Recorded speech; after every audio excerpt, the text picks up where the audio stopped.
Če smem reči, da zares je tudi rekel taka heterogena stranka, kot da so različni interesi bili noter, ne. Sej, zdaj tako milo rečeno, ne, Kopač je zagovarjal neko svojo strujo, ne, načeloma tako, tudi nihče v Zaresu ni razumel, ne. Potem so bili tudi, recimo v Zaresu je zelo močna ekološka zgodba, ne. Potem je pa tudi taka veliko zelo realistična, ne, tukaj recimo Darja, pa recimo, ne vem, Andrej Vibič, ne, to so pa ljudje, kakor znajo tudi malo računati, ne, in ko vejo, kaj pomeni minus 130 megavatov, ne, ko znajo zračunati, kaj pomeni razgradnja elektrarne, ne.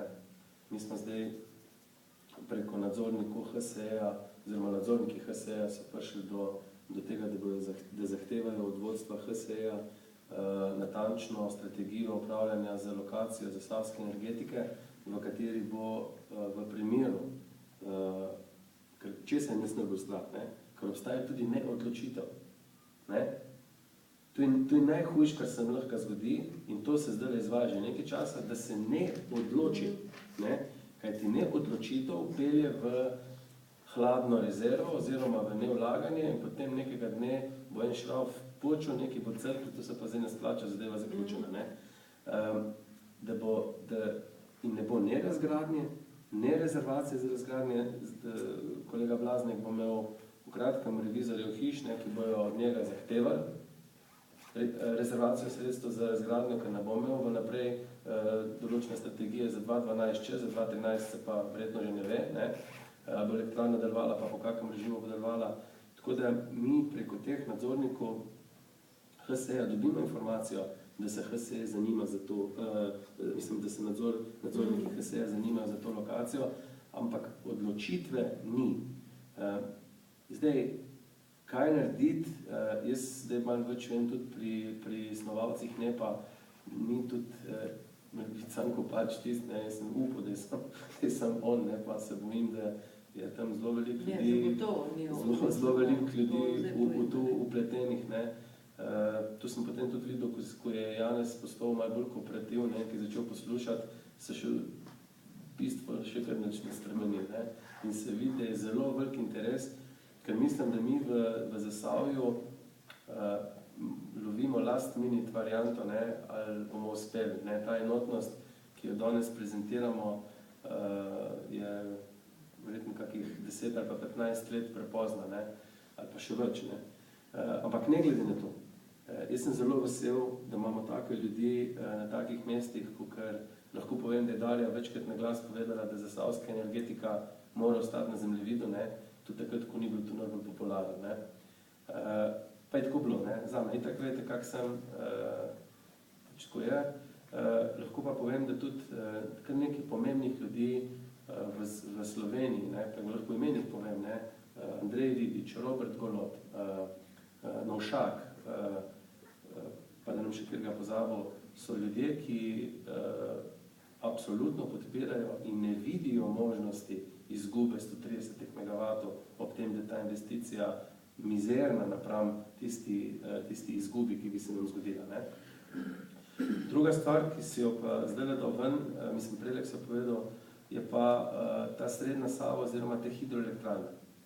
Vsa ta velika pričakovanja so bila delana na pač vodnemu režimu izpred 3 let, ne, ko je bilo očitno res, hidrološke razmere so bile takšne, da je bilo te vode ogromno, ne.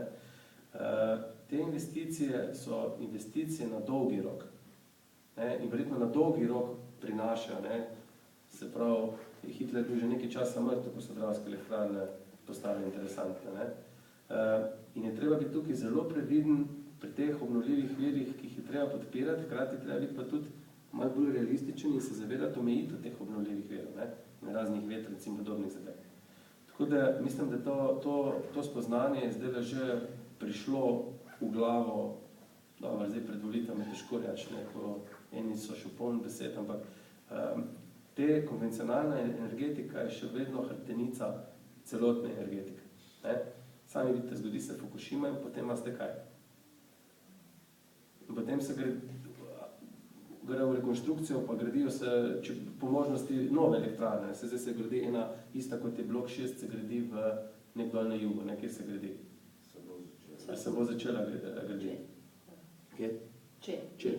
No, ampak skratka, zdaj bi šlo spet malo nazaj. Zasavje, kar se tega tiče, je enotno in tukaj imamo tudi v Ljubljani zagovornike. Ne? Treba se pač zboriti in skozi ta NEP spalati. Jaz mislim, da je tista konferenca, ki je bila pred enim mesecem, ali vem, ne, je bila korak k temu, da smo mi enotno povedali, kaj si tu želimo. Ne? In mislim, da tega se ne da spregledati. Ne? Imamo preko HSE in tudi preko pri Matjažu, pri Janežiču, jaz vidim interes. Je pa res, da je ujetnik, tudi on je ujetnik svojega bloka 6. Ne? On bi bo zelo vesel, če ne bi nikoli imel bloka 6. Ne? Ampak tako, kot si imela ti nočno moro, imamo tudi nočno moro s tistim blokom 6. Pa ne, da bi njega zagovarjal, ne? Ampak zadnja stvar, ki si jo želim, je to, da bi se slučajno znajdel na kakšni taki poziciji, ki je Janežič zdaj. Ne? Ker mu ne zavidam tega. Zdaj, kaj nam še preostane? Ne? Pa bi nekaj na to temo povedala, ko imaš izkušnje glede grozdenja, potem bomo počasi tudi že zaključali, oziroma še kakšno vprašanja. Srednja Sava se bo gradila, v Trbovljah pa nimamo ne strojegradnje, ne velikega gradbenega podjetja, ne podjetja, ki se ukvarja z nekimi, rekel, posameznimi velikimi kosi, ki so v elektrarni. Ne? Kaj predlagaš za Savju, da ko se bo ta projekt začel, da pristopimo in da bo to kako vpliv na zasavski BDP, ne samo kot, ko se reče, koncesarija, koncesija, ne? Ja, lejte, ne, sej, ker je tudi, verjetno bi ta tež tako, no, z državnimi očmi tudi majčkeno drugač gledali, ne, če bi vedeli, da pretežen del tega denarja nekje ostane v Sloveniji, da se bo klele zavrteli, ne, da bo naš kotu, recimo, pa da bo majhen več našega znanja in dela noter vloženega. Klele je zdaj tega čist premalo. Ne. In seveda, drugače to absolutno vemo, da je prepovedan in dobro, zdaj nisem več ministrica kot ministrica, nikoli tega ne bi na glas rekla, da zaščitimo domače gospodarstvo, ne, na glas, ker tega pač ne moramo, ko imamo svobodno trgovino, pa konkurenco in tako naprej, ampak vse države to delajo, seveda. Ne. V Franciji navte dolgo posla, ta prvo domači, pa majhen, kar ostane, drugi dobijo. Sam drugi to delajo na tak prefinjen način in predvsem na organiziran način, ne. Za takole veliko investicijo in vi ste to dobro, da ste to spomnili, ste zdaj v situaciji, ko se vam lahko res odpre en orank investicijski cikl. Koliko bomo zdaj spet mi iz tega pobrali, sami treba danes razmišljati. Danes, zdaj je treba vedeti, kdo bo delal turbine, a jih Litostroj zna narediti, ne vem še, a jih ne zna, ali bomo pustili, da jih bo na en Hitachi, ali na en kdo delal, ali kdo so še ta drugi, sem spoznal tok na tok, nam pametna. V glavnem, zdaj je čas, ne? In temu se reče, temu se reče inženiring. Inženiring, ki se začne že mnogo prej, preden projekt sploh postane realnost, ne? In se začnejo pravzaprav postavljati tisti pogoji, da so podjetja naša usposobljena za to, da lahko sploh konkurirajo. Ne? Tako da klele absolutno je priložnost, zdaj čakaj, ko smo s temi razvojnimi centri klele, to samo pozava pogledati, v kroketija, mislim, se nekaj razvija, ampak tudi klele, ne, jaz mislim, da vi, ki ste v teh krogih, bi tudi o teh stvarih morali razmišljati, ne.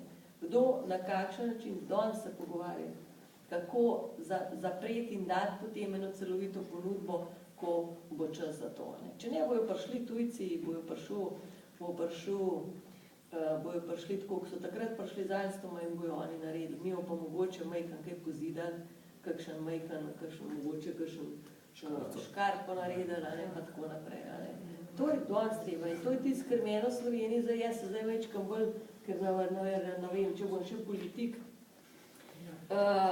sem že majhen malo tudi s temi zadevami ukvarjam in jaz vidim vzunaj, mislim, na tujih trgih in nam samo to manjka, ne? Mi enostavno nimamo inženiringa. Inženiringa, ki bi znali povezati naša podjetja, naše proizvajalce za to v eno celoto, za to, da bi sploh lahko karkoli prodali v tujino, a ne, ali kamorkoli. No. In isto pa